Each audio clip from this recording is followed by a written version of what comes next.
Have you seen there are youngsters like cockroaches. They don't get any employment. They don't have any place in profession. Some of them become media. Some of them become social media. Some of them become RTI activists. Some have become another activist, and they start attacking everyone. जिम्मेदार पद पे बैठे व्यक्ति ऐसी comparison कैसे कर सकते हैं, बट मैं उनसे सहमत भी हूँ. India is the youngest population. We have the maximum number of youth. आज का जो यंगस्टर है, क्या वो टिकेगा आपके साथ 30 साल? नहीं. जो हमारी शिक्षा व्यवस्था है वो सिर्फ डिग्री पे केंद्रित है कि मैं डिग्री पालूं मुझे नौकरी मिल जाएगी. कॉलेजेस डिग्री तो बांट रहे हैं जी, लेकिन स्किल्स कहीं ना कहीं जो है ना वो बहुत बड़ा गैप आ रहा है. अगर वो कहेंगे कि एक चॉकलेट खानी है, मैं कहूँगा अच्छा एक गिलास पानी ले आओ पहले. Make them earn that. He made him sit in airplane for the first time. He took him to 5-star hotel and he was staying in a 5-star hotel. Okay. And he did a lot of things for him. This scares me honestly. मैं बड़ी एक कृतज्ञता होती थी कि मुझे नौकरी मिल गई, अब मैं जाके अपना काम करूंगा. अब ऐसा लगता है कि वो आता है जैसे हम पे एहसान कर रहे हैं. इंडिया में एक अजीब किस्म का कॉन्ट्रडिक्शन चल रहा है. एक तरफ लाखों युवा ये कह रहे हैं कि उनके पास जॉब्स नहीं है, अपॉर्चुनिटी नहीं है. दूसरी तरफ इंडस्ट्री ओनर्स ये बोल रहे हैं कि लोग काम नहीं करना चाहते और कई बार जैसे उन्हें लोग चाहिए वैसे मिलते नहीं है. तो सच क्या है? प्रॉब्लम कहाँ है? प्रॉब्लम सिस्टम में है, एजुकेशन में है, माइंडसेट में है. आज इस चीज़ को समझने के लिए, इस अनएम्प्लॉयमेंट क्राइसिस को समझने के लिए आज हमारे साथ जो गेस्ट जुड़े हैं उनका नाम है डॉक्टर रवि तिवारी. 35 सालों से वो एक सिक्योरिटी एजेंसी चला रहे हैं जिसमें हज़ारों युवाओं को उन्होंने नौकरियां दी हैं. उन्होंने अपनी पीएचडी भी ह्यूमन रिसोर्सेज में की और जहां उन्होंने ये बहुत अच्छे लेवल पे समझा कि ग्राउंड लेवल हायरिंग कैसे होती है. अनएम्प्लॉयमेंट की प्रॉब्लम जो असल में है वो माइंडसेट का इशू है. यूथ का माइंडसेट या उनकी एक्सपेक्टेशन किस तरह से चेंज हुई हैं. साथ ही साथ उन्होंने इंडिया के जॉब मार्केट को बहुत क्लोजली ऑब्जर्व किया है. सो ये कॉन्वर्सेशन आपको jobs, career, market, Indian mindset के बारे में बहुत कुछ सिखाएगा. पॉडकास्ट में जाने से पहले चैनल को सब्सक्राइब जरूर करिएगा बिकॉज आपके लिए तो मुफ्त लिखने से हमारी बहुत हेल्प होती है. जब मैंने पहले बार आपसे पॉडकास्ट के बारे में सोचा तो मुझे एक चीज़ बहुत ज़्यादा फैसिनेट किया कि आप 32 सालों में 30,000 से ज़्यादा एम्प्लॉयज़ को आपने नौकरी दी है जी अपने ऑर्गेनाइजेशन में. एक इतना बड़ा सैम्पल साइज हमें बहुत कुछ बताता है जो आज एक प्रॉब्लम है जिसको हम अनएम्प्लॉयमेंट बोल देते हैं. जी ठीक है. कंपनियां बोल रही हैं, लोग ये बोल रहे हैं, यंगस्टर्स बोल रहे हैं नौकरियां नहीं है और सब लोग इसी की तरफ चीज़ें कर रहे हैं. उधर कंपनियां भी परेशान है, बोल रहे हैं हमारे पास लोग नहीं है. तो ये एक किस्म का जो गैप है आज मैं इसके बारे में आपसे बात करना चाहता हूँ. तो before we begin the podcast मैं चाहूँगा कि अगर आप अपने आप को इंट्रोड्यूस करना चाहें to the audience. First of all मुझे बड़ी खुशी है, मैं आपके साथ यहाँ पर आज पॉडकास्ट कर रहा हूँ. नया अनुभव है. जैसा आपने ही कह दिया, मैं इतने सालों से जो काम कर रहा हूँ, शुरुआत से ही 1990 की बात है. तब से मैंने फादर के बिज़नेस के साथ उनके साथ ज्वाइन किया था और ग्रेजुअली कारवां बढ़ता चला गया. हम लोगों ने 7-8 लोगों से शुरू किया था. आज हम लोग ने कम से कम 30 से 35 हज़ार लोगों को, नवयुवकों को हमने काम दिया है. तो एक जुनून सा है कि किसी के लिए एक नौकरी देना एक मन को अच्छा लगता है और ये चीज़ बड़ी सुकून देती है कि किसी के हम काम आए. और अनुभव तो खैर अपार हैं, जब बैठेंगे तो बातचीत लंबी जाएगी. और इसमें सबसे ज़रूरी क्या है इसमें कि आप जब किसी एक व्यक्ति को नौकरी देते हैं तो आप एक को नहीं देते, आप मूलतः उसके परिवार को पालते हैं. और जो एक सुरक्षा कर्मी के रूप में एक इंसान काम करता है वो एक बड़ी इज्जत का काम है. और शायद कुछ समय के साथ बदलते बदलते ये इज्जत का काम हो भी गया, क्योंकि पहले इसको चौकीदार मानते थे. आज सुरक्षा कर्मी को बहुत इज्जत से देखा जाता है. शायद उसमें सभी का थोड़ा थोड़ा योगदान रहा होगा. तो मेरा परिचय बस ये है कि मुझे नौकरी देना अच्छा लगता है और मैंने 30-35 साल से सिर्फ नौकरी दी है, की नहीं है कभी. ब्यूटीफुल जी. पहली चीज़ जो मैं आपसे बात करना चाहता हूँ, बिकॉज ये जो अनएम्प्लॉयमेंट के बारे में इतनी सारी बात है, क्या वाकई में अनएम्प्लॉयमेंट है या फिर ये अनएम्प्लॉयबिलिटी किसी किस्म का माइंडसेट है? अनएम्प्लॉयबिलिटी का माइंडसेट का प्रॉब्लम है या एक्चुअल अनएम्प्लॉयबिलिटी है? इसमें देखिए, ये बहुत बारीक लाइन है बीच में इसके. बेरोजगारी है, ये बात सच है, क्योंकि आंकड़े ऐसा कहते हैं इतने बेरोजगार युवक हैं समाज में. और परंतु समस्या की बात क्या है कि जिनको रोजगार चाहिए और जिनको रोजगार देना है, उन दोनों के बीच में सामंजस्य होना आवश्यक है. वो सामंजस्य कम है. बेरोजगार युवक बहुत हैं बट जिनको नौकरी देनी है उनके पास सही युवक पहुंच नहीं पा रहे हैं। युवाओं को जो हमारी शिक्षा और ट्रेनिंग की यहाँ पे हमारा व्यवस्था है वो सिर्फ डिग्री पे केंद्रित है, और युवा को ये लगता है कि मैं डिग्री पा लूँ मुझे नौकरी मिल जाएगी। जबकि आप वास्तविकता में देखें तो वो डिग्री से उसकी काबिलियत नहीं बढ़ती। पास कर लेता है वो जो चीज़ जो एक रोजगार दे रहा है उसको जो चाहिए वो उस व्यक्ति में नहीं होती है उस डिग्री के होने से। आप आश्चर्य करेंगे कि हमारे यहाँ पर, हालांकि हम सुरक्षा गार्ड का काम देते हैं, सुरक्षा कर्मियों का, पर उसमें सीनियर लेवल्स भी हैं और फिर हमारे एग्जीक्यूटिव लेवल्स पे भी लोग होते हैं। एक बार एक प्रत्याशी हमारे आए तो उसने MBA HR में किया हुआ था और बड़ा अच्छा बायोडाटा वगैरह जैसे जाहिर तौर पे लेकर आते हैं, और मैंने कहा अच्छा ठीक है, आप ऐसा कीजिए कि इस बायोडाटा को यहाँ रख दीजिए, आप इसको अपने पेन से अपने हाथ से लिख कर ले आइए। आप आश्चर्य करेंगे वो MBA HR अपना बायोडाटा अपने हाथ से नहीं लिख कर ला पाए, क्योंकि उन्होंने वो सब छपा छपाया लिया था, स्टैंडर्ड उसमें अपने नाम चेंज करके जो लिखते हैं वो इतनी भी योग्यता नहीं होती है उनमें। अब उसके लिए कोई क्या करे, उसने हज़ारों रुपए उसके माँ बाप ने खर्च किए होंगे और सोचा होगा कि मैं MBA करवा रहा हूँ तो मेरा बच्चा 50,000 रुपए की नौकरी पा लेगा। तो ज़्यादातर ये देखने में आता है कि या तो वो पढ़ाई ढंग से नहीं हुई है, मतलब जिस तरह से पढ़ाई में भी कई बार, तो आप इसमें कैसे देखते हैं कि कॉलेजेस डिग्री तो बांट रहे हैं लेकिन स्किल्स कहीं ना कहीं जो है ना वो बहुत बड़ा गैप आ रहा है। सारी समस्या उसी जगह है। वो जो सीख रहे हैं पढ़कर उसको कार्य में कैसे कन्वर्ट करना है वो चीज़ नहीं सीख रहे हैं। अब वो जो किताबों में सीख के आप नहीं, जैसे पुराना एक कहावत भी है कि पोथी पढ़ के आप ज्ञानी बन जाएं तो ज्ञानी नहीं होते। करेक्ट। आप में काफ़ी कुछ और भी व्यक्तिगत स्किल्स होने चाहिए, और आपकी IQ कैसा है, आपका टेम्परामेंट कैसा है, आपका एक सबके साथ काम करने में आपकी योग्यता कैसी है, सबको साथ लेके चलने में कैसी है, रिजल्ट ओरिएंटेड कैसे बने, पेशेंस कैसे रखें, ये सब चीज़ें आजकल के युवाओं में थोड़ी कम पाई जाती हैं। और एक चीज़ और है सर कि जो ब्लू कॉलर जॉब्स हैं जैसे जिसमें सिक्योरिटी पर्सनल भी आते हैं और जो फ्रंट लाइन जितने भी एम्प्लॉयज़ होते हैं, आप नोटिस करेंगे कि अब लोगों का ना उतना रुझान होता नहीं है वहाँ जाने का। ये हमने बहुत गहराई से महसूस किया है, क्योंकि there is been a very paradigm shift in change in the society. क्या समाज में, क्योंकि अब चूंकि मेरा कार्य लगभग 32 साल से इस क्षेत्र में हूँ, तो मैंने ये देखा है पहले जो लोग आते थे नौकरी के लिए वो बड़े उनमें बड़ी एक कृतज्ञता होती थी कि मुझे नौकरी मिल गई, अब मैं जाके अपना काम करूँगा। अब ऐसा लगता है कि वो आता है जैसे हम पे एहसान कर रहे हैं कि अगर हम आपके यहाँ काम कर रहे हैं तो। ये चीज़ बड़ी अजीब है, क्योंकि क्या है कि जब कोई इस इरादे से नौकरी के लिए आता है तो वो उतनी कर्तव्य परायणता नहीं रखता है अपने कार्य में। वो सोचता है जब तक चल रहा है, जब तक दूसरी नहीं मिलेगी तब तक ये कर ले। जब इस तरह की टेम्परेरी मानसिकता से कोई काम करेगा तो रिजल्ट्स नहीं आते हैं। तो there has been a lot of shift between in the mindset of the people who are coming for the job. But एक चीज़ और है ना, ब्लू कॉलर्स को उतने डिग्निटी से हम देखते भी नहीं है। ये भी बहुत अच्छा प्रश्न है, और ये अब उसमें चेंज आया है, जो कि मैंने बड़ी बड़ी HR फर्म्स को भी देखा है कि वो लोग उनमें भी एक स्वाभिमान पैदा कर रहे हैं। उनके जॉब में भी उनको ये बताया जाता है, बड़े इज्जत से बात की जाती। पहले जिसको सिर्फ चौकीदार माना जाता था, आज वो गार्ड साहब हैं, एंड वर्दी में अच्छा उसको अच्छा इम्प्रूव कर दिया तो उनकी प्रेजेंस भी अच्छी दिखती है, उनका डिसिप्लिन अच्छा रहता है तो उनकी इज्जत होती है। तो इस सब को करके थोड़ा बदलाव आ रहा है। But yes, blue collar jobs में इतना ज़्यादा डिग्निटी नहीं सोचते हैं आजकल के युवा, which is changing over a time. ऐसा नहीं है, अब विदेश में आप जाएं तो वहाँ पे आपके यहाँ प्लम्बर आएगा, वो कार में आएगा। हमारे यहाँ अगर प्लम्बर कार में आ जाए तो कहेगा ये हमारे यहाँ कैसे काम करेंगे, कार में चलने वाले लोग।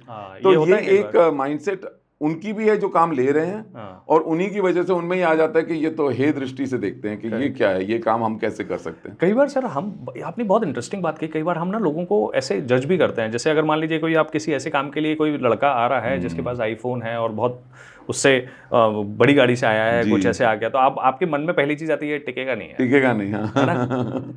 और ये ऐसा होता भी है, क्योंकि वो टिकता इसलिए नहीं है क्योंकि जिस तरह का वो अपने लिए स्वाभिमान और अपने लिए सम्मान चाहता है, वो जो उसको एम्प्लॉय कर रहा है वो नहीं देता है।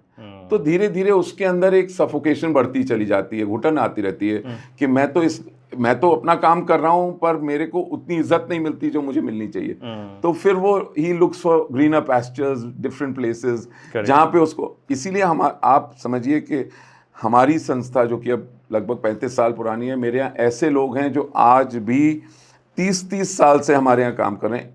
मतलब it's a contractual arrangement, not a permanent what we call government job or something. So they are continuing with us just because we have very high respect for each and every guard. कोई भी employ 30 साल तक क्यों रहेगा आपके साथ?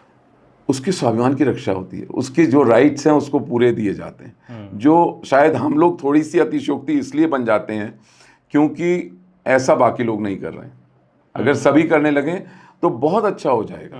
किसी को शर्म नहीं आएगी कि बोलने में कि मैं एक गार्ड का काम कर रहा हूँ, या मैं एक वहाँ जाके ड्यूटी करता हूँ, या मैं एक प्लम्बर का काम कर रहा हूँ। वो सब इंसान हैं, हमें पहले उनको इंसान की तरह देखना है और उनका वेलफेयर पहले देखना है, जो कि काफी कमी है आपकी। अगर जी, आपकी उनके बगैर एक दिन भी काटना मुश्किल हो जाता है। और अगर आप गृहिणियों में देखें, एक दिन उनके घर की अगर हेल्प नहीं आए तो कितनी चिड़चिड़ी रहती है, आज तो हेल्प नहीं आई। तो we have to make sure that we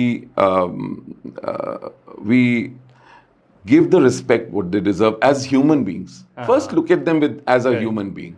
Take care of their welfare and they will do, and that change is happening in good places. You will see that people are coming out of that thing कि इनको हम इसलिए ऐसे करें क्योंकि ये चौकीदार हैं या ये बाई हैं या जो, they also that's improving now. Sir, मैं वापस उस चीज़ पे थोड़ा सा बात करना चाहूँगा। मुझे लगता है कि पॉइंट थोड़ा एलैबोरेट करना बहुत ज़रूरी है कि जो हम स्किल गैप देखते हैं इंडस्ट्रीज़, मैं भी बहुत सारे HR के साथ में बैठा हूँ, चीज़ें जो लोग इंडस्ट्रीज़ में जॉब्स दे रहे हैं, वो ये बोल रहे हैं हमारे पास वैसे कैंडिडेट्स नहीं आ रहे हैं जैसे हमें चाहिए। और कैंडिडेट्स है ना, वो अपने गांव में, अपने घर में, या फिर कहीं जहाँ से वो हैं, मैं अभी पर्टिकुलरली ब्लू कॉलर जॉब्स की बात कर रहा हूँ, वो भाई वहाँ वो पत्ते खेल रहे हैं। वो अपने लाइफ को बिल्कुल वैसे ही ले रहे हैं कि यार हमें तो नौकरी नहीं है, कुछ नहीं है, कभी 2-4 महीने कराए ये चीज़। एक तो वो रिलायबल वर्कर भी नहीं है, क्योंकि वो खुद भी नहीं चाहते हैं कि हमें 12 महीने की एम्प्लॉयमेंट मिले। वो सिर्फ और सिर्फ कई बार उनके सीजनल चीज़ें होती हैं। तो इसमें किस तरह से ये चीज़ों को इंडस्ट्रीज कैसे मैनेज करें? और फिर वहीं आप एक मोटा मोटी बात क्या है किसी भी इंडस्ट्री के लिए, आज की डेट में जो कैंडिडेट आ रहा है वो इंडस्ट्री रेडी नहीं है। तो इंडस्ट्री रेडी बनाने में उसमें बहुत मेहनत करनी पड़ रही है। उनको ट्रेनिंग दे रहे हैं, उनके वोकेशन की ट्रेनिंग दी जा रही है कि भाई तुम्हारा ये ट्रेड है तो तुम ये चीज़ सीखो, ये चीज़ करो। और ये मैन्युफैक्चरिंग में बहुत ज़्यादा हो रहा है। हम लोग और भी इंडस्ट्रीज़ पे अगर देखें तो ये चीज़ ज़्यादा हो रही है। वो लोग इतनी मेहनत करते हैं और एक टाइम के बाद वो ये देखते हैं कि यार ये बंदा हमारे साथ टिका ही नहीं, क्योंकि जो मेहनत उन्होंने करी वो 3-4 महीने उसको ट्रेन करके बनाया, बिल्कुल वो वेस्ट चली जाती है। फिर आप नए कैंडिडेट को तैयार कीजिए। बिल्कुल। इसमें मैं आपको एक चीज़ बताना चाहूँगा कि इसमें हम बहुत कुछ सीख सकते हैं एक भारतीय सेना से। आप देखिए वहाँ पर भी तो यही भर्ती होते हैं, सब गांव के लोग होते हैं जो ग्रामीण क्षेत्र से आए होते हैं, कोई किसान का बेटा है, कोई, बट उनकी जो ट्रेनिंग है वो इतनी रेजिमेंटेड है, वो इतने अच्छे से ट्रेनिंग देते हैं, क्योंकि तभी तो एक इंसान एक ट्रेनिंग के बाद सारे एक से हो जाते हैं। They are all like one single kind of people. They all know how to do what thing, and their jobs they do very well.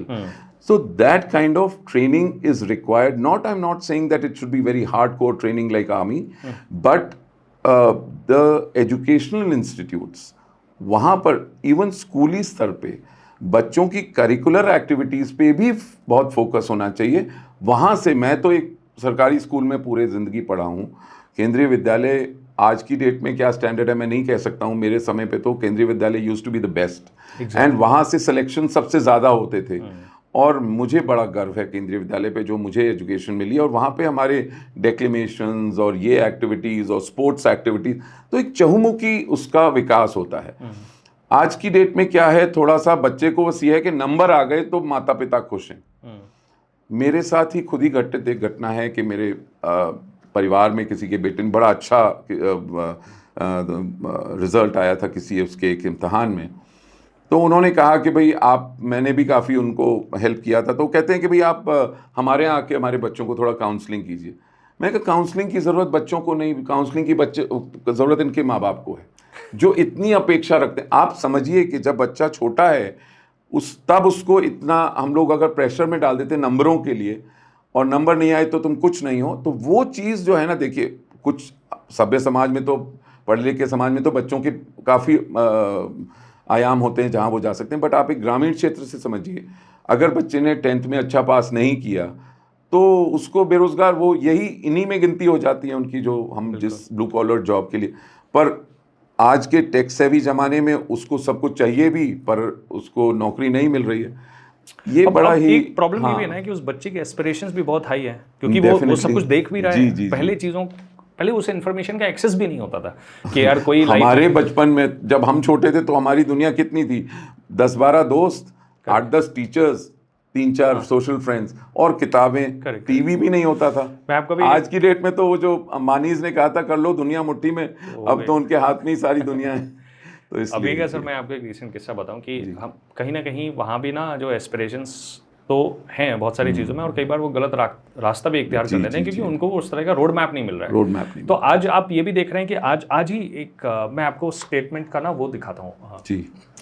These are youngsters like cockroaches. There are youngsters like cockroaches who don't get employment and don't have any place in the profession. Some of them become media, some of them becomes social media. Some of them become RTI activists, some of them become other activists, and they start attacking everyone. जब आप ये सुनते हैं तो it is disturbing. देखिए कहीं ना कहीं आपके दिमाग में एक नेगेटिविटी लाता है कि इतने जिम्मेदार पद पे बैठे व्यक्ति ऐसी कंपैरिजन कैसे कर सकते हैं। बट मैं उनसे सहमत भी हूँ। वो कैसे हूँ, क्योंकि हम वाकई ये जो उन्होंने कहा है वो सच है। क्योंकि जो टेकी सेवी और एक्सेस टू टेक्नोलॉजी आज है, वो उनको शॉर्टकट में जाने के लिए प्रेरित करती है। छोटे से थोड़ा करने से बहुत कुछ मिल जाएगा। तो वो कॉकरोच किस चीज़ से रेफर किया है, because cockroach is one thing which you can't kill. मरता नहीं, आप उसको मार दो फिर से वो कहीं ना कहीं बढ़ के आ जाता है। तो ये जो एक बार दिमाग में आ गया कि ऐसे करने से ऐसा हो जाता है, तो वो शॉर्टकट वाली चीज़ में कई लोग इसमें घुस जाते हैं, which is a very very bad thing, and it's an easy thing that you can get like this only. So one has to curtail that. मैं तो इसमें ये कहना चाहूँगा, जो हमारे माननीय प्रधानमंत्री जी हैं नरेंद्र मोदी जी, उन्होंने एक बहुत अच्छी बात कही थी जब उन्होंने अपना पहला उद्बोधन किया था लाल किले से, इस जिम्मेदार पद पे बैठने के बाद प्रधानमंत्री बने, जो कि उन्होंने तभी घोषणा की मैं प्रधान सेवक हूँ। तो उन्होंने एक बहुत अच्छी बात कही उस दिन। कहते हैं कि अगर हर माँ बाप अपनी, देखिए बेटी से तो पूछते हैं बेटा तुम कहाँ थी, चली आई घर, अंधेरा हो गया घर आ जाओ। अगर हर माँ बाप अपने बेटे से भी ये पूछने लगे तुम रात को नहीं जाना कहीं, 10 बजे के बाद घर में रहो, या गए थे तो कहाँ गए थे, क्या करके आए, किसके साथ थे। माँ बाप तो जिम्मेदार होते हैं ना, बच्चा भटक सकता है, माँ बाप तो जिम्मेदार होते हैं। तो अगर बेटे को भी उतना ही समझ के रखें कि if he is kept, not that he is kept least, but उस पर अगर ये निगाह रहेगी कि माँ बाप पूछ रहे हैं और उसको जवाबदारी, तो कोई क्राइम नहीं होगा इस समाज में। हम लोग छोड़ देते हैं इनको, वो चले जा, वो कहाँ किसके साथ हैं, बेटा है तो जाने दो। नहीं, ये नहीं होना चाहिए। अगर इतनी जिम्मेदारी रख लें उनके ऊपर, थोड़ा check and balance, because you see the most formative years are from 16 till 22। बनना या बिगड़ना सब इसी में होना है। करियर का तो उन 4, 5, 6 सालों में अगर हम अपने बच्चों पे, या समाज के हर तबके के माँ बाप अपने बच्चों में थोड़ा सा अकाउंटेबिलिटी डेवलप कर दें, वो बहुत जिम्मेदार नागरिक बनेंगे आगे चल के। और ये काम सिर्फ स्कूल कॉलेज का नहीं है, ये घर में भी उनका होना चाहिए। बिल्कुल, इनफैक्ट समाज का भी पूरा। मैं अपने गांव में एक चीज़ नोटिस करता हूँ कि अभी बीच में ऐसा हुआ था कि बहुत सारे यंगस्टर्स जिनकी उम्र लगभग यही है 18, 20 साल, 22 साल, और इसमें कुछ लोग हैं जो मतलब अर्ली 30s में हैं, ऐसे कुछ लोग हैं, and they got into illegal activities. कैसा कि लकड़ी काट के बेच देना, शराब और ये सब चीज़ों का काम, ये सब चीज़ें। And lot of it boils down to कि यार नौकरियाँ नहीं है, जाए कहाँ लड़का हमारा, क्या करेगा ये चीज़ें, फिर तो ये सब चीज़ें होंगी। तो आप एज ए इंडस्ट्री आप इसे कैसे देखते हो कि आप नौकरी देना चाह रहे हो, ठीक है, हम बार बार उसी चीज पे आ रहे हैं, मतलब जी, एक बार जी, हम उस बिल्कुल। चीज को थोड़ा सा ये एस्टैब्लिश कि भाई देखो ऐसा है कि आपको भी तो प्रयास करने पड़ेंगे इसको। तो एक तो जो आपका 32 सालों का अनुभव है, तब के लोगों में और अब के लोगों में आपको क्या फर्क नजर आता है? आज का जो यंगस्टर है, क्या वो टिकेगा आपके साथ 30 साल?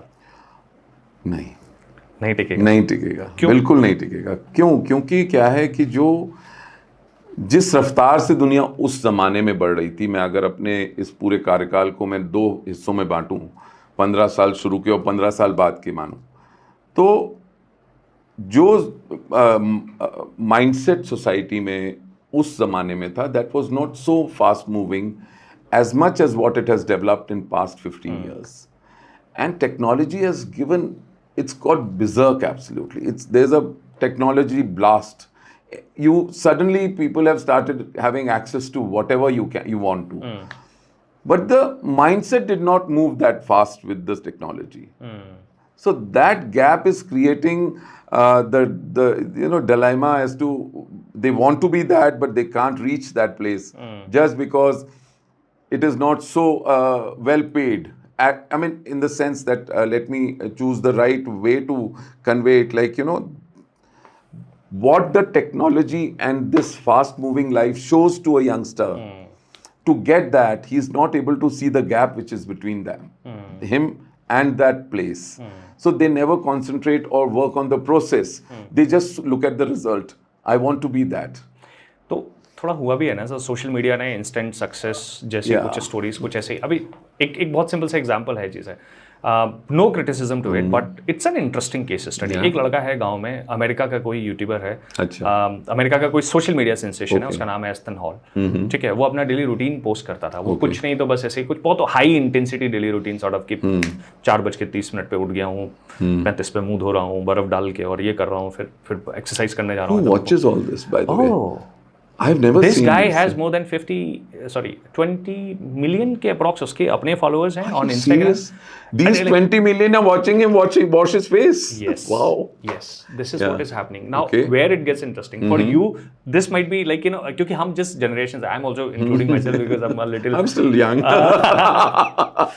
Yeah. So there is one guy. This is American. Okay. अब समझना आप ये किस तरीके से चीजें हुई हैं। ये बंदा अमेरिका में है।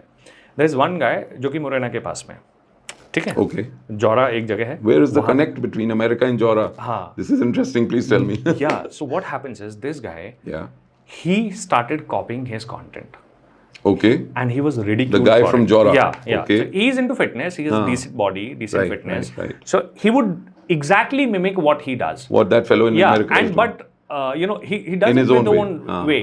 okay. उसके पास जो resources हैं, जैसे वो कर पा रहा है वैसे वो काम कर रहा है। Okay. ठीक है। Now this guy started getting traction. Earlier तो लोगों को वैसे ही कुछ भी आप नया करो तो सोशल मीडिया पे भी गाली पड़ती है, Right, इसको भी right, हुआ ये चीज़, but he didn't stop doing it. This guy, American guy, Aston Hall, he saw him. He caught his. I mean, this fellow was able to catch his attention. Yeah. Oh, So good. उसकी attention मिली उसको, अच्छा। और उसने बोले कि इतना अगर ये सब फॉर्मूला है सर कि इतना लाइक आ जाएगा इस पे रील पे तो I'll come to Very India. surprisingly, this is the barometer now. How many followers and how many Exactly, all likes? that. Like आपकी वर्थ Yeah. इसी चीजों से अब आगे जा रही है। अभी ये लड़का जो है Okay. इसके पास भी decent following था, and this guy when he mentioned him and everybody started saying stories about it, since we are also talking about it. Yeah, I mean, Interesting, yes. yeah. Now that I know it, so it will become a story for me also. हाँ, तो Yeah. बहुत सारे लोगों ने उसके ऊपर बनाना शुरू किया, कंटेंट बनाना किया कि ये एक लड़का है जो ऐसे ऐसे करता है ये चीज़ है, और वो अपने आप को इंडियन एस्टन हॉल करके Okay. बात करता है, and he also runs and everything, like जितना एकदम हाई एड्रेनलिन कंटेंट एकदम आप देखो तो गूज बम्प आ जाएगा, और ऐसे ही बॉडी बनानी है, ये करना है, all that. Now this guy says कि मैं आ रहा हूँ India, and he came Aston Hall. 2-3 days back. Entire social media pages in Gwalior or particularly in India, जो इस region को, Yeah. everybody was doing this story कि यार वो वहाँ से लड़का आया, वो क्या कहते हैं वहाँ से यूट्यूबर इससे मिलने आया। This boy's life has changed.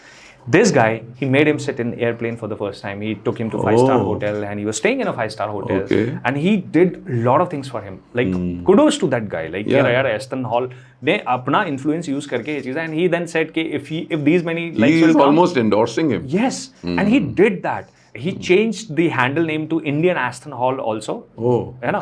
So branding किया उसका, उसको अपना सारी चीजें करी. This guy doesn't speak English at all, थोड़ा तो broken टिक कुछ इधर उधर बोल रहा है, बात कर रहा है. All that is fine. Now a somebody जो कि गांव में बैठ के जब ये केस स्टडी देख रहा है, This scares me, honestly.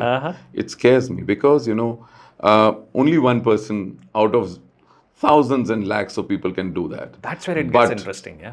What happens to the rest of the 99,999 people?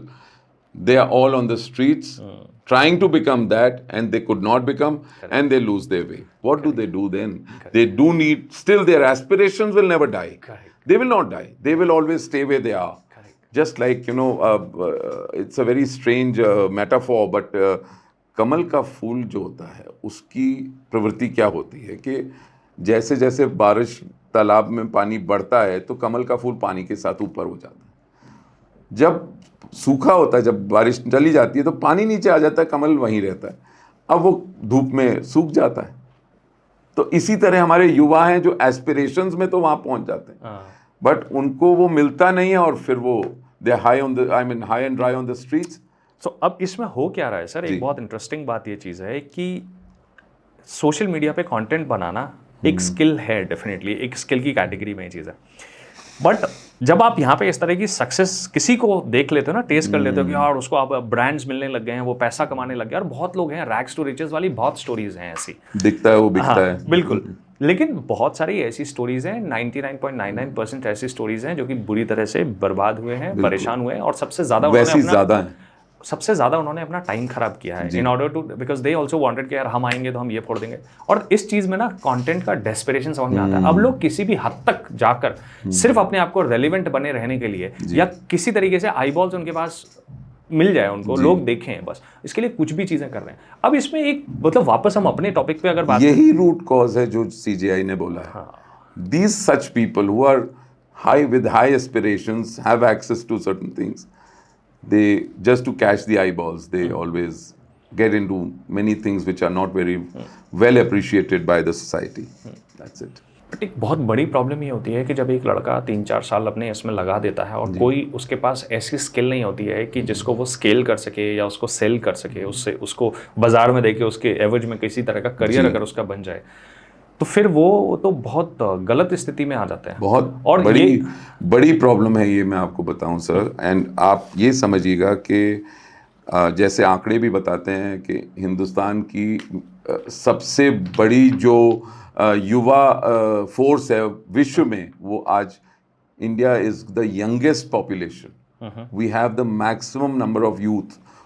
Many countries which are very developed, they don't have people. in Japan में तो मामा फूफा तो किराए पे बुलाए जाते हैं कि भाई बच्चों को यही नहीं मालूम कि ये रिश्ते क्या होते हैं. तो बहुत दूर है वहाँ, तो बॉयफ्रेंड और हस्बैंड भी किराए पे आते हैं. यस.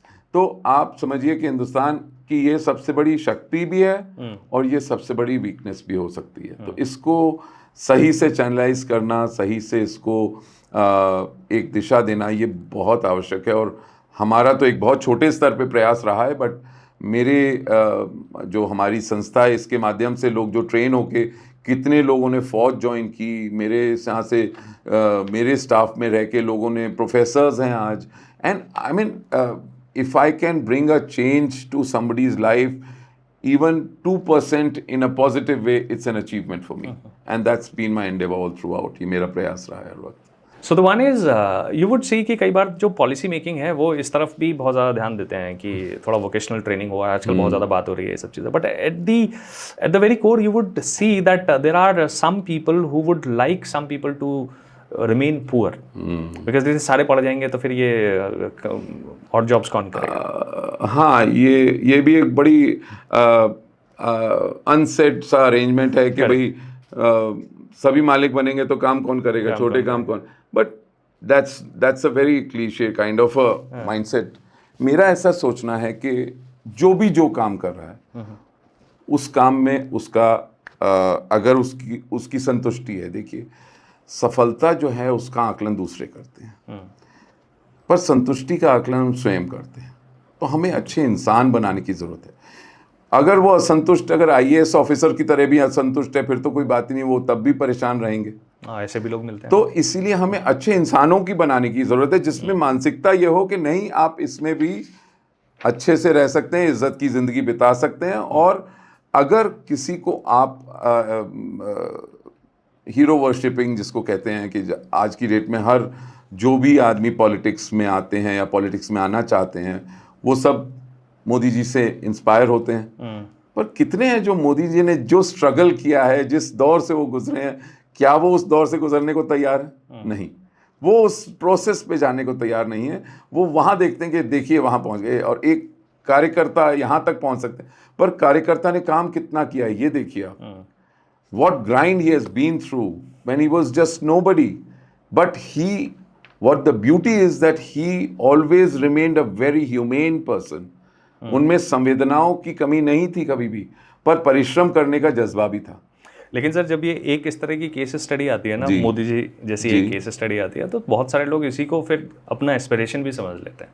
ठीक है, बट मेहनत भी तो करें उतनी। हाँ, और तो प्रॉब्लम एस्पिरेशन में भी नहीं है जी। प्रॉब्लम एग्जैक्टली जो आप बोल रहे हैं उसमें कि वो जो गैप है उसको पूरा करने के लिए कितने लोग तैयार हैं। हाँ, यस, वो बहुत ज़रूरी है कि हमें युवाओं को या बच्चों को घर से, इसीलिए मैंने कहा जिम्मेदारी पेरेंट्स और टीचर्स और गाइड्स और मेंटोर्स की है कि वो उन्हें इस रैट रेस में नहीं भेजें कि भाई, अक्सर लोग मुझसे कहते हैं मेरे 2 बच्चे हैं, वो सब दोनों लॉयर्स हैं, मतलब लॉ पढ़ा है उन्होंने। तो लोग कहते हैं आपने अपने बच्चों को दोनों को लॉयर बनाया, लॉ पढ़ाई? मैंने कहा मैंने नहीं पढ़ाई, वो खुद ही पढ़े हैं अपने आप। मतलब वो जो चाहें वो करें, बट उनको ये बात ज़रूर समझ में आनी चाहिए युवाओं को, बाल्यावस्था से, कि सब कुछ बड़ी गाड़ी, बड़ी लाइफ, बड़ा पैसा, बड़ी जगह वो नहीं होता है। एक इंसान के लिए वो सब बहुत ज़रूरी नहीं है, उसके बगैर भी ज़िंदगी बिताई जा सकती है। आप अपने एक नॉर्मल स्तर से बढ़ते बढ़ते मेहनत करते आगे बढ़िए, और जितनी आप में कंसिस्टेंसी रहेगी उतने आप ज़्यादा आगे तक जाएंगे। तो वो पेशेंस लेवल जो है ना बच्चों में कम है, बच्चों में मतलब आज की युवा वर्ग में, क्योंकि वो तो आप ये ज़्यादा देखते हैं कि क्विक चाहते हैं इसी वक्त, सब कुछ इंस्टेंट, मैगी नूडल्स की तरह। पर मैगी जो एक रोटी आपको अंदर से पोषण देती है, वो मैगी नूडल्स नहीं देता। मैं मैगी के खिलाफ नहीं हूँ, परंतु वो भी देखना चाहिए कि आपको मैगी ज़िंदगी पार नहीं लगा सकती, रोटी खानी पड़ती है उसके लिए, आपको अपने पौष्टिक खाना खाना। तो इसी तरह बाकी आयामों में भी ज़िंदगी के one should always emphasize on basics in life. ज़्यादा उसको एस्पिरेशनल बनाना, being ambitious is not bad, but how to achieve those ambitions, one should focus on the process. और लाइफ स्पैन, वर्क स्पैन सब निर्धारित है। आप 20 से 30 साल में आपकी ज़रूरत दूसरी है, 30 से 40 में दूसरी है, 40 से 50 में दूसरी है। तो हम जिनको रोज़गार देते हैं या जो बेरोज़गार आ जाएं, वो तो 20 से 30 वाले हैं। उनको ये मालूम होना चाहिए कि मेरा जो वर्किंग लाइफ है वो अगले 20, 25, 30 साल की है, पर ज़िंदगी उसके बाद भी है। तो हमें कंसिस्टेंटली आगे बढ़ना है। एकदम से हम ऐसे रॉकेट बन जाएं और नहीं बने तो हम फिर कुछ नहीं है, या फिर रॉकेट बनने की जल्दी में हम गलत रास्ते इख्तियार करें। ये सब चीज़ों के ऊपर थोड़ा सा समाज को देखना चाहिए, और इसी से हम लोग उनको गाइड करके हम सही रास्ते पे ला पाएंगे। ये बहुत ज़रूरी है। ये सब कुछ जल्दबाजी में नहीं मिलता है, आपको उस प्रोसेस से निकलना पड़ता है। जैसे मैं आपको अपना बहुत छोटा सा एक एग्जांपल दूं कि अपनी ज़िंदगी में मैंने मेरे 2 बच्चे हैं, तो उनको हर चीज़ की कॉस्ट समझ में आनी चाहिए। The more you give freebies to your children, the more you are encouraging them to get spoiled. कोई भी चीज़ बच्चा मांगता है मुझसे, मेरे बच्चे जब छोटे थे जब मांगते थे, आज की भी वही स्थिति है कि अगर वो कहेंगे कि एक चॉकलेट खानी है, मैं कहूँगा अच्छा 1 गिलास पानी ले आओ पहले। Make them earn that. They should know that everything comes with the cost. आमूमन हम देखते हैं जो पेरेंट्स अच्छा करते हैं, अच्छा पैसा होता है, तो बच्चों को वो फ्री में या इजी मनी देकर, तो वो उससे उनकी पेशेंस लेवल कम हो जाती है। In fact there is a friend of mine, in his wife never used to carry credit cards with her when she used to go shopping with her children. मैंने कहा ये ऐसे गीतिका क्यों करते हैं आप? कहते हैं कि उसको ये न लगे कि कार्ड देने से सब कुछ हो जाता है, ये कार्ड आया कैसे ये तो सीखे वो, और इसका बिल कैसे बिल कैसे पे किया जाता है। तो हालांकि एक बहुत छोटी सी चीज़ है ये, ऑब्जर्वेशन से बहुत कुछ सीखते हैं हम, तो इसको हम लोग अगर एक अपने सोच में ले आएंगे तो काफ़ी इम्प्रूवमेंट आ सकता है काफ़ी स्तर पे। सर हम बच्चों को फ्रीबीज नहीं दे रहे हैं, हम बच्चों को सिखा रहे हैं कि एवरीथिंग एज अ कॉस्ट, या बट कई बार गवर्नमेंट स्कीम है जहाँ पे फ्री का कल्चर है, राशन तो जा रहा है, बहुत सारी चीज़ें हैं, तो ऐसा नहीं है कि वो सब कुछ ऐसे गलत लोगों को पहुंच जा रहा है जिनको ज़रूरत नहीं है कुछ चीज़ें हैं, लेकिन क्या ऐसा भी हुआ है कि इसकी वजह से जो हंगर फॉर वर्क है वो अफेक्ट हुआ है? I personally have been against the freebies always. Nothing comes for free. Somebody pays for it. But if somebody is getting it free, then somebody else is paying for it. Correct, ये तो है। तो मैं इसका विरोधी हूँ। मैं इस चीज़ में ज़्यादा इसका समर्थक नहीं हूँ कि किसी को फ्रीबीज देनी चाहिए। But what it does, it effects the mindset a lot. आप सोचिए, आप किसी को मुफ्त में खाना देते रहे, वो काम करने लायक ही नहीं बनेगा कभी। और आप उसकी गरीबी पे तरस मत खाइए। मेरा तरीका यह है कि if I have to feed a person, I will not teach him, I will not give him food, but I will teach him how to fish, so that he can earn his food for the lifetime. Correct, आप उनमें योग्यता पैदा करें, उनको कुछ काम करने के लिए प्रेरित करें और आयाम ऐसे पैदा करें जहां वो काम कर सकता है। और हालांकि देखिए, फिर हम we get back to the same thing that सरकार तो कर रही है ऐसी चीज़ें, ऐसे skill India and all these initiatives are there, startup India is and not that they didn't exist earlier, but they've been well advertised and now they are reaching the grassroots level. And we have many success stories and many success stories are in the pipeline. They are already doing it. ऐसा नहीं TV पे नहीं आए तो successful नहीं है। मैं खुद ऐसे कई लोगों को जानता हूँ जिन्होंने स्टार्टअप इंडिया और स्किल इंडिया की वजह से they have made whole gamut of people, they have made them realize their dreams. तो काम तो चल रहा है, बट हमारा पूरी व्यवस्था इतनी वृहत है कि वो जितना भी करें वो कम है आज के डेट में। बट प्रयास निश्चित रूप से चल रहा है और मैं इसका अभी तो हम फोकस उसी पे कर रहे हैं जो बेरोजगार हैं, पर जिन्होंने रोजगार पा लिया है वो भी एक बहुत बड़ी जनसंख्या है। पर हमारा काम उनको देखना है जिन्होंने नहीं पाया, so that they can also join the main stream.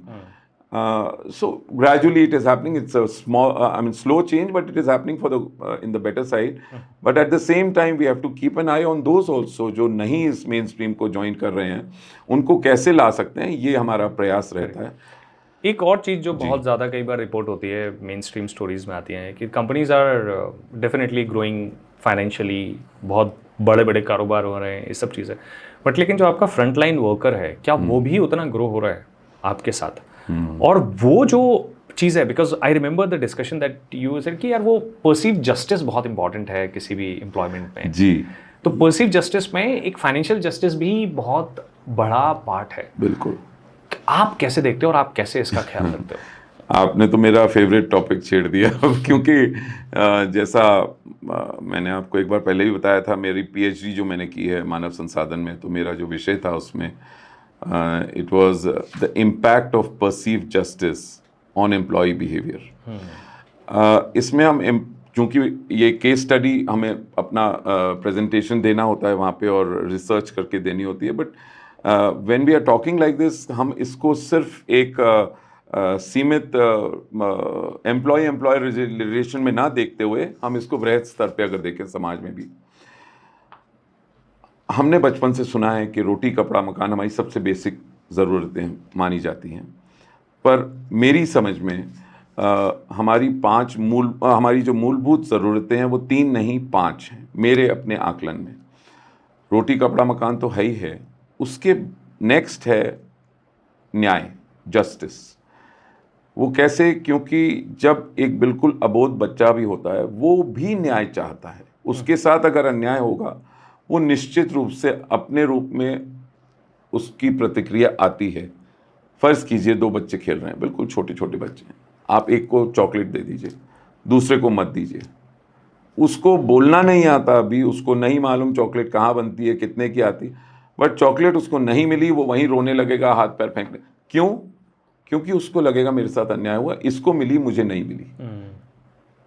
और न्याय जो कानून होता है, वो कानून एक समाज में संतुलन बना के रखने का एक जरिया है, एक टूल है, एक So when we do justice with people, the results of the society which feels that they will get justice in any situation, that society is always a happier society.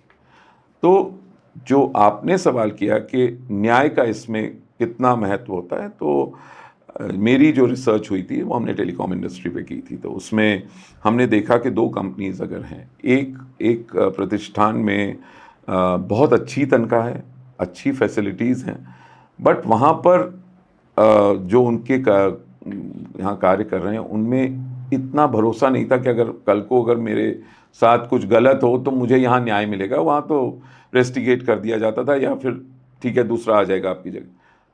On the contrary दूसरी company जो थी वहाँ तनख्वाहें कम थी, परंतु वहाँ ये था कि कुछ भी होगा तो हमारे सेठ जी या हमारे मालिक जो हैं हमारी रक्षा करेंगे किसी भी हद तक जाकर। Performance of that company was much better than this company. Why? Because the person always performs better, because जहाँ जहाँ उसको लगता है कि मेरे साथ न्याय होगा। एंड 5th पॉइंट है सुरक्षा। बच्चे को जब पैदा होता है सबसे पहले वो किसके क्लोज होता है? माँ से। क्यों होता है? क्योंकि माँ उसको सुरक्षा देती है, खाने का, सुलाने का, उसकी सुरक्षा रखती है। तो माँ उससे बहुत क्लोज रहती है। माँ तो रहती है, बच्चा उससे बहुत क्लोज जुड़ा रहता है। आप देखिए कई बार आपने देखा होगा, मतलब if you talk of the elite society, the child is more close to the maid or the help who is keeping the child rather than the mother, because वो जो नैनी उसको सुरक्षा देती हैं, बच्चा सुरक्षा की तरफ बढ़ता है। बच्चे को पैसा नहीं चाहिए, उसको सुरक्षा चाहिए जो नैनी दे रही है, जो उसका रख रखाव रखी। तो सुरक्षा बहुत ज़रूरी चीज़ होती है। आज हर स्तर पे व्यक्ति को सुरक्षा भी चाहिए। जब वो माँ उसको पहले देती है, फिर उसके बाद बड़ा होता है तो पिता उसको फाइनेंशियल सिक्योरिटी देते हैं, फिर उसकी सोशल सिक्योरिटी में भी वो निश्चित रूप से उसको ये रहता है कि जब पैसा कमा लिया तो गार्ड्स मेरी रक्षा करें, और सोसाइटी में होते हैं तो उनको सुरक्षा चाहिए होती है कि भाई मेरी इज्जत भी सुरक्षित रहे। तो security at every stage a person needs. So these are the 5 things which I have derived from my own experience and research, that these 5 things are the basic needs of every human being. जहाँ पे Gen Zs की बात हो रही है वहाँ पे ये चीज़ आ रही है कि नहीं, बहुत ज़्यादा स्ट्रेस हैंडल नहीं होता। और इसका जो काउंटर वो चीज़ है वो ये है कि now they say it, we are the kind of generation जो कि नहीं बोलते थे मिलेनियल्स में, या उससे पहले हम लोग बोलते थे ठीक है यार ये तो काम है भाई, प्रेशर लेना पड़ता है, करते हैं। और हम लोग इसको सिंसियरिटी से जोड़ के कि ये तो हमारा वो कर्तव्य परायणता वाली जो बात है वो चीज़ रहती थी जी। तो क्या वाकई में ऐसा है कि स्ट्रेस हैंडलिंग देखिए इसमें भी एक समाज में बहुत बड़ा परिवर्तन आया है। कारण यह है कि जिस तरह से हमारी परवरिश हुई है और जिस तरह से आज के बच्चों की परवरिश होती है उसमें बहुत फ़र्क है। क्योंकि जो रेजिलियंस है, वो कष्ट सहने का उनका जो कैपेसिटीज़ होती हैं वो बहुत कम हो गई। थोड़े में ही उन्हें कष्ट ज़्यादा होने लगता है। जबकि हम लोग ने अमूमन देखा है जीवन में, अगर बस में भी जाना है तो हम कभी शिकायत नहीं करते थे कि हम बस में क्यों जाएं। आज की ज़माने में सीट नहीं मिली तो खड़े खड़े चले गए। मैं तो छत पे भी ट्रैवल किया। जाहिर तौर पे भाई हमारा एक जो भी है उस वक्त छत पे आज भी लोग बैठते हैं, वो बात नहीं है कि छत पे नहीं बैठते, बट उनको वो सहने की क्षमता कम होती जा रही है। क्योंकि देखिए आपने कहा कि हम बोलते नहीं थे, बोलना तो हम तब भी चाहते थे पर सुनने वाले नहीं होते थे। अब सुनने वाले ज़्यादा हो गए।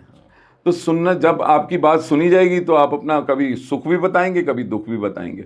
तो वो चीज़ जो है ना, अब it is become an environment like that, we have to accept that.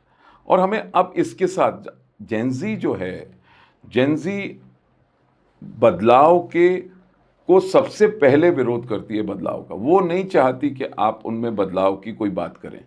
वो चाहती है कि जो वो कह रहे हैं उसको सुनिए और उसमें कैसे आगे बढ़ सकते हैं उतना आप बताइए। आप जेनजी को बदलाव नहीं कर सकते। आप इस तरफ जा रहे हैं तो आप सिर्फ उसको डिविएट थोड़ा कर सकते हैं, आप उसको यू टर्न नहीं करवा सकते। जेनजी की बहुत अलग मानसिकता है आज की डेट में। और आप देखेंगे कि धीरे धीरे जैसे आप बड़ी स्तर पे जो चीज़ें होती हैं, चुनाव हैं, वृहद स्तर पे जो जहाँ जनता इन्वॉल्व है, आप इनका अभी कैंपेन देखिएगा जो असम में सीएम बने हैं, उन्होंने अपने पूरे कैंपेन में कोई स्पीच नहीं दी। आप उनको फॉलो कीजिएगा, मिस्टर ये हेमंत बिस्व शर्मा जी हैं, उनकी पब्लिक स्पीकिंग के टाइम पर उन्होंने एक एंथम बनाया था जो कि गवर्नमेंट की सारे अचीवमेंट्स और सबके बारे में बताते थे, एंड वो सिर्फ जाके वो एंथम बजता था और वो डांस करते थे, and the whole public used to dance with him, and he is a very popular, he won with thumping majority. Gen Z wants them to be heard.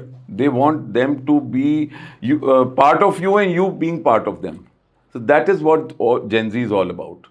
So we have to make sure that we only channelize them. We do not make efforts to tell them you're wrong, you come this way. They will never listen to you. So is our children also. In our house also you will see.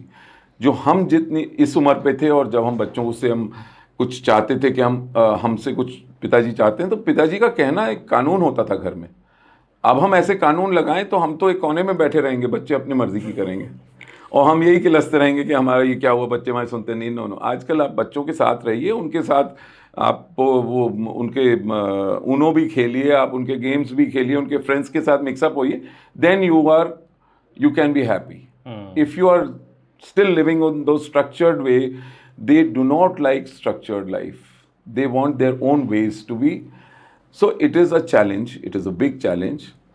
We have to first adopt that, and that by being part of the team, you have to make sure that you guide them. But ये क्या आप suggest करोगे उन youngsters को जो किसी तरीके से अपना एजुकेशन या किसी चीज़ से दूर रह गए और आज वो किसी स्किल में अपना एक करियर बना सकते हैं, कोई भी वोकेशनल स्किल जहाँ से वो शुरुआत कर सकते हैं अपने.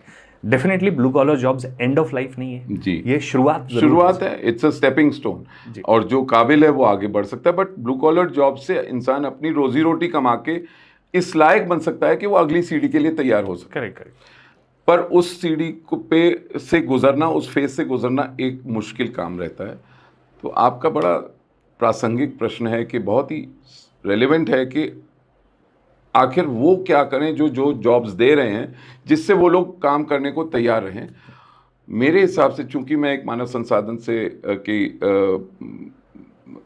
विद्यार्थी भी रहा हूँ और उसके बाद मैंने उसी फील्ड में काम किया है, तो मेरी समझ में जो ह्यूमन एस्पेक्ट है, अगर HR department of each industry वो इस बात में संवेदनशील रहें कि जो आपके यहाँ वर्कर की तरह आ रहा है उसका भी एक स्वाभिमान है, उसको उस चीज़ का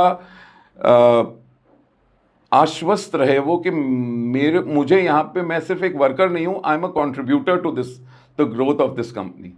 जो उससे वो कनेक्ट कर सकें अगर कि इस कंपनी की बढ़ोतरी तभी होगी जब आप काम करेंगे, आपका योगदान अतुल्य है, तब हम उनसे अच्छा काम ले पाएंगे. और ये चीज़ में कहीं कमी है, क्योंकि वहाँ बैठते हैं कि अच्छा ठीक है हम जॉब देने को बैठे हैं, कितने की क्या क्या बता सकते. अब वो ये सब के लिए तैयार नहीं है, और जहाँ ऐसा होता है वहाँ वो जॉब नहीं करना चाहते हैं, या ज्वाइन भी कर लेते हैं तो वो निश्चित रूप से कुछ दिन बाद घुटन महसूस करते हैं. और वहाँ से अगर मेरे एक बहुत अच्छे व्यवसायी हैं, वो मेरे मित्र भी हैं, और उन्होंने बड़े, और जैसे हम जानते हैं अनुभव जो चीज़ कहता है, मतलब जो आपका ज़िंदगी का अनुभव कहता है, वो बड़ा समय की कसौटी पे कसा हुआ सिद्धांत होता है.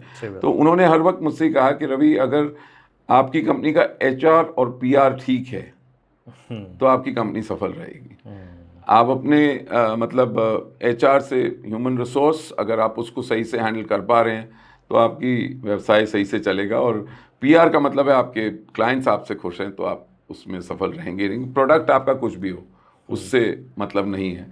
तो अगर हम अपने ब्लू कॉलर जॉब्स के लिए जिनको हम अपने कंपनीज में हायर करते हैं, अगर उनको हम उनके प्रति और उनकी आवश्यकताओं के प्रति और उनकी मानसिकता के प्रति हम अगर संवेदनशील रहें, तो निश्चित रूप से हम उनसे बहुत काम ले सकते हैं. और वो हमारे जितना हम उनको ये विश्वास दिलाएंगे कि हमारी प्रगति में आपका योगदान बहुत ज़रूरी है, वो मानसिकता उनमें आएगी, तो निश्चित रूप से वो आपके लिए लंबे समय तक काम करते हैं और अवेलेबल रहेंगे. और एक से एक कड़ी बढ़ती है. जब आप इस तरह का वातावरण रखते हैं तो काफ़ी लोग प्रेरित होते हैं इसके लिए काम करने के लिए. तो आई थिंक ये चीज़ के लिए हमें थोड़ा संवेदनशील होना पड़ेगा.